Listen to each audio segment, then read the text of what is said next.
Hey there, it is Rachel, and I want to talk about something that probably upsets you as a parent. It certainly upsets me as a parent as well, and that is when children are disrespectful. And I think we can all agree that disrespect is not acceptable. It's not okay. What most of us do when we see disrespect, though, is that we tend to make our kids feel worse and say, you can't talk to me like that. I never would have talked to my parents like that. Or we take away things and we say, if you keep talking to me like that, I'm going to take away your device. I won't let you do this. I won't let you do that. We tend to try to make the behavior stop by making them feel worse. That's not likely to lead to a long-term positive change, though, because chances are they're disrespectful again later. And I want you to think about why that might be. So let me put it this way. Think about when your child is disrespectful. Chances are they're disrespectful when they're tired or they're feeling disrespected, like you're not listening to them or you don't care about them. Or maybe they're disrespectful when they feel out of control, like they have no say in what happens to them. Chances are their disrespect happens when they are struggling in some way, either biologically, again, like they're tired or hungry, or maybe emotionally they're feeling disrespected or out of control. And in those moments when they're struggling, we expect them to be mature and thoughtful and considerate. But I also want you to think about this. How thoughtful and mature and considerate are you when you are tired or hungry or feeling disrespected or out of control? Chances are you're not thoughtful and considerate in those moments either. And think about if you are in a moment where you are feeling tired or hungry or out of control and you are being disrespectful or you are yelling at your child or you're doing something you regret. Do you want someone to tell you how unacceptable your behavior is?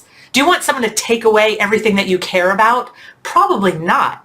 What do you really need in those moments? What you probably need is someone to tell you what's going on and how to do something different. So it would probably be helpful for you if someone said, hey, I noticed that you're disrespectful or you yell at your kids a lot when you're feeling out of control. So let's help you recognize when you're feeling out of control and how to do something different.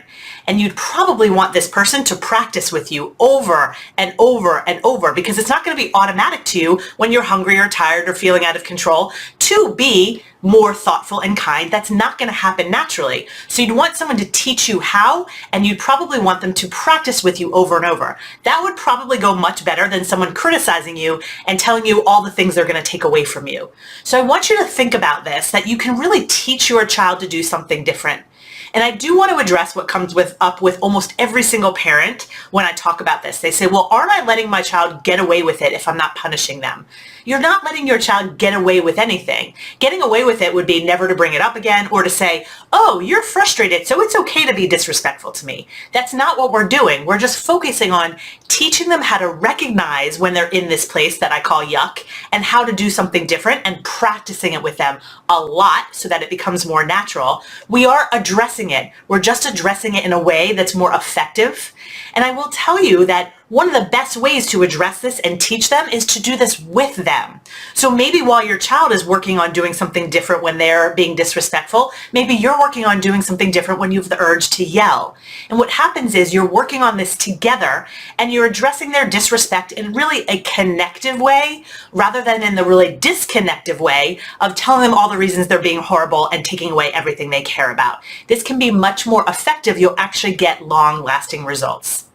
If you want to hear a little bit more about disrespect in children, especially children with big emotions, and if you are raising a child with big emotions, almost definitely you're dealing with disrespect, I encourage you to listen to my latest podcast episode. You can find that at rachel-bailey.com/210. I'll be back again soon with more tips for you. I'll see you then.